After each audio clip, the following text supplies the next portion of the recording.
خوشحالی او مبارکی او د اطمینان خبره ده چې تاسې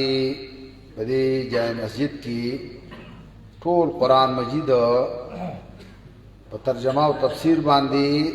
سورونو باقاعده او په دې اخرت کې شریک شو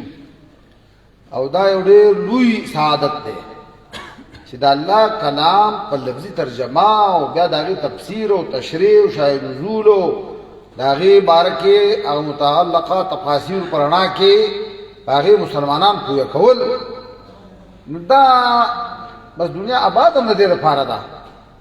او دا مسلمانی ویم دیتا د پیغمبر صلی الله علیه وسلم اخلاق وم دا قرآن او تپوس هم د دې قرآن کې او د دې قرآن باره کې د دې حق مونږ ادا کا ادا نه کو د دې څه څومره مینه مونږ وساتله نو بس دغه ټول مسلمانۍ دغه ته وایي نو تاسو اوس د دریو سورتونو هغه تشریح واورېده او د دې نه مخکې د یو سل هغه یولس سورتونو هغه تشریح اورېدله چې دا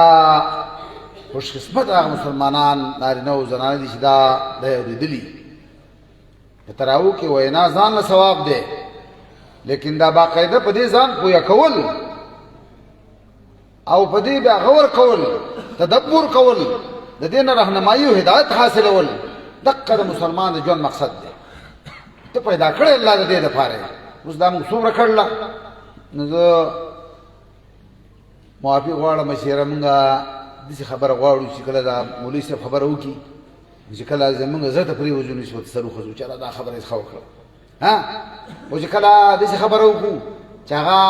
په هغه باندې یا ردي یا هغه نه خوښوي یا بل څه چې زه دندې ترې وکړي او یا پاسي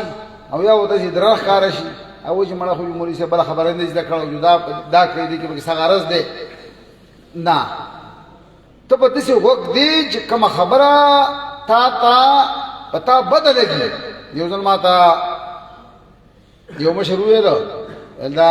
مولوي صاحب پوهه کړی په تقریر کې ټول ما ته خبرې کوي نو ما هغه ته وویل نو ما هغه چې زه اوس پلانکې خبره نه کوم پلانکې نه کوم نو دا به څه کوم نو غلی به ناسې او دلته هم داسې دي چې موږ ټولې خبرې کوو چې هغه دغه دا ټولې خورې نه ګڼي هغه وایي چېرې دا پلانکې مولوي صاحب ښه دی دا خبره کوي او زمونږ په ټولو کې زیات دغه چې کوم دی زمونږ دا مشر دای صاحب دی زمونږ ټول استاد هم دی هر څه دی خو د ده باره کې دا وایي چې باید مړه خو دا مسلې نشي کړ خو دا دې مسلې پورې نښتې دی ښه نیک انسانان دي خو یاره دا خبره نه کولی دا یې نه کولی دا یې نه کولی نو چې داسې هغه ټولې خبرې پرېښودې نو بیا به صحیح بیا خو دین تاسو ته ونه رسېد د دې وجې نه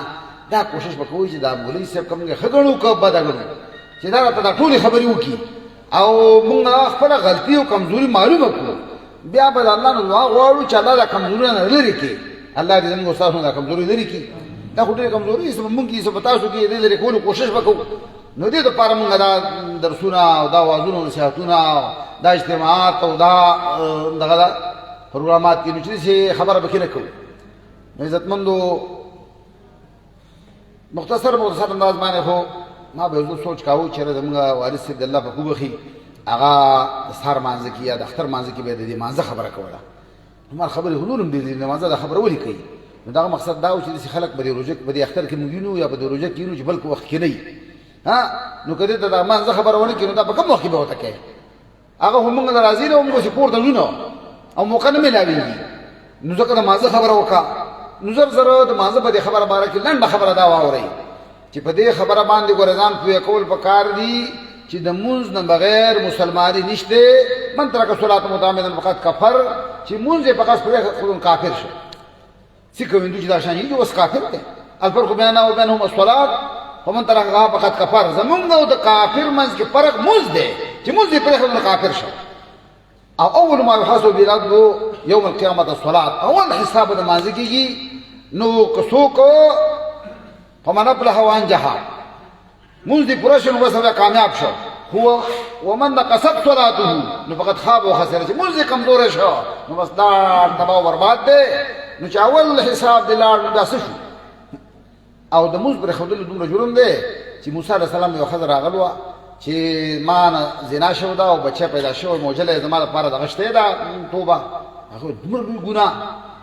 د خدای طرف نو ته وینا وکړو شو چې بدترین ګناه د دینه تارک الصلاه متعمدا چې په قصد باندې مونږ کړی دی هغه نو ان شاء الله داسې خو بدقسمته باندې چې مونږ نه کوي خو دویمه خبره به عزتمند دا ده چې دا مونږ چې کم کوو نو دا په کوم ځای کوو نو تمام د روژه کې شریک کېدونکي مسلمانان دا دی واوري چې مونږ کې نو هغه مونږ چې الله یې قبلوي هغه مونږ چې یو په ویش درجې د ثواب درکوي هغه مونږ چې پر راتلو په هر قدم اجر او ګناه معاف کوي اجر درکوي ګناه معاف کوي هغه مونږ چې پیغمبر علیه السلام ته خوره دی هغه د جمع مونږ دی د نارینه دپاره په کور کې چې سوا حدیث کې راځي من سمع النداء ولم يمنعه عذر قالوا وما العذر قال خوف او مرض چې اذان دی واورېد او ته عذر منې نه کړې ته پوښتنه چې عذر څه ته وایي پیغمبر اسلام فرمایل چې یره د دشمن چې دشمن موجني او یا مرض دی چې نشم راتله هم صحابه کرام یو بل لاسونه په ګورتي دیو نشي براتله خو که نشي راتله نو بیا خو مجبوري ده خو که نه ته بیا باندې جوړه چې بس مونږ دې خراشه چې کوم ځای دی وکړو نه مونږ جمع سره او جمعات کې الا دا چې شدید عذري نو دې لپاره بیا پیغمبر خدا صلی الله علیه وسلم رون صحابي ته پوښتنه کړې ده چې زما لپاره اجازه شته حدیث بار بار اوري پیغمبر اسلام الاذان اوري ویل بس راځه خانه کې کور ملري ده رسول الله ولا بنشته مالان دي حشرات الارض دي ولا راځي په عجب اذان اوري راځي او ګور رحمت العالمین وی چې ته زړه می غواړي چې چاته وې ما چې هغه ته مونږ وکړه او کو لاړ شو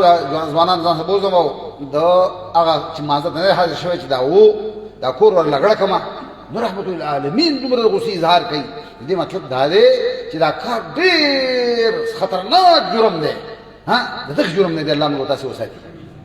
نو دا به کوو چې رمضان تیرم شو او داسې مقنمي خو مونږ به په هر صورت باندې جمع ته ځان راسو داسې به کوو ان شاء الله که نه الله به زموږ مونځ قبلېږي نو چا چې ځان کړو نو بیا په کور سره کوو کور خو زنانه مونځ دی نو زنانه هم پکار جومات ته راشي خو د پردې په لحاظ سره هغو د اجازت شته نور اجازت هغو ته د راتلو هم شته خو مونږ ته د پاتې کېدو اجازت نشته نو الله دې مونږ صحیح د جمع پابند وکړي او بیا مختصر خبره پکې دا هم واورئ چې دا سنت خلکو پرېښي دي دا ډېره خطرناکه خبره ده دا ورو ورو چې کوم دی لتنقضن عروة الإسلام عروة فأولهن صلاة حكم وآخرهن صلاة دا تاسو به د اسلام دا یو کړی پرېږدئ ماتوئ به او دا به هغه شان ماتېږي ختمېږي به اول به اسلامي حکومت ختم شي حکم او آخرهن صلاة لمونځ پاتې جواب به ختم شي نو داسې تاسو سنت پرېښودو د سبا لپسې پرځم پرېږدئ خبره لاړه ختمه شوه نو دا شپول دی د فرایضو دا مکملات او تکمیل دی د فرایضو چا چې په ورځ شپه کې حدیث کې راځي چې 70 رکعات 12 رکعات سنت یې وکړو نو بنیا له به الجنه په جنت کې ورته خپل شان مطابق الله کور جوړ کړي نو کور دې نه خوغه چې ته نماز پخې 100 رکعات سنت او 200 رکعات سنت او ماخام 2 رکعات سنت او 100 رکعات سنت او 100 رکعات سنت پرې دي هیڅ صورت کې نه پرې دي غزان خبره ده چې د فرض په شان حیثیت نه دی دا خو ځان له درجه دي یو حیثیت بل حیثیت خو دې مطلب دا نه دی چې ونه کړو کدی ونه کړو دا ور چا کړل دا ډېر خطرناک دی چې کله مونږ شي یو ځل په پوره جمعات کې مونږ به راغړې کې ځوانان نشه هوا ته مالې کور به مونږ کې چې کاتبه کوټو ګرځیدا لاړه سنت څخه نه واغې نه کول هیڅ عالمان دا تاسو چا دا خور لا نو ګره دا نه کول عیسی علیہ السلام چې الله پاک فرمایي چې بالفرائض نجا مني عبدي وبالنوافل تقرب الي عبدي په فرض باندې هوتا غاړه آزاد کړه او نزدېکت په نفل حاصل کړه صحیح حدیث ته چې بنده په نفل ماته نزدېکیږي فرض په خامخ ادا کوي کوډر نزدېکت غواړي په نفل نزدېکیږي حتی کې زده د لاس او پېشم بیا د لاس او د خور او د خلینه د ارسنه زما رضا ولا کار صادري نو څه خنه چې ته الله ولا شي لہذا او دام په دغه حدیث کې راځي چې کله حساب کتاب شروع شي نو د چا فرایض به کم شي نو الله په کوی چې انظروا هل لعبدي من تطوع وګورئ چې بنده سنت نه بلشته نو چې نو ور راځي به پوره شو لکه څنګه چې بده دا کې روزه کې نفل ثواب فرض عمره ملاوي او د فرض ثواب یو په ملاوي نو کدي چې سنت او د شي نه بدیو نو الله به فرایض پوره کړي او زموږ د فرایض سړي اول خو غزيني موږ سره کوم دینو به سوچو به سمجھ کړی خو چې کوم دغه دا دیم کړم دي نو پای ډېر کمی دی ډېر نقصان دی نو که څه کمی او جبیره پټۍ پکاري نو د هغې دپاره به دا سنت وي نو ګوره دا سنت به نه پرېږدي داسې به کوو انشاءالله که دویمه خبره عزتمنو زکات دی اقیموا الصلاة وآتوا الزکات زکات چې چا ورنه کړ نو په قرآن کې راځي چې فتقوا بها جباههم وجنوبهم وظهورهم دا مال نه به الله اور جوړ کړي او ستا مخ او ستا ملا دا به داغي او حدیث کې راځي چې دا به موسل له شجاع اقرع گنجه مخامر به الله جوړ کړي او دی به چې کوم دی چې نو چې په قبر کې په حشر کې او په اور کې دغه شان دا کوي نو په دې مال به تندر ولګي نو لهذا دا ډېره خطرناکه خبره دی بزرګ د بل بزرګ خوا ته دی ورته کې یو سړی هغه په ګاونډ کې وایي چې لاس یې سوی امام ذهبي په کتاب الکبائر کې دا خبر لیکله وایي دا لاس یې ولې سوی دی وایي دا زما ورور چې کله موږ دفن کړو او زه رالم بله ور ورلم نو د قبر نه اواز راختو چې یو ما خو به مونځ کوو به خو به روژه نیوه او زه خو په عذاب کې یم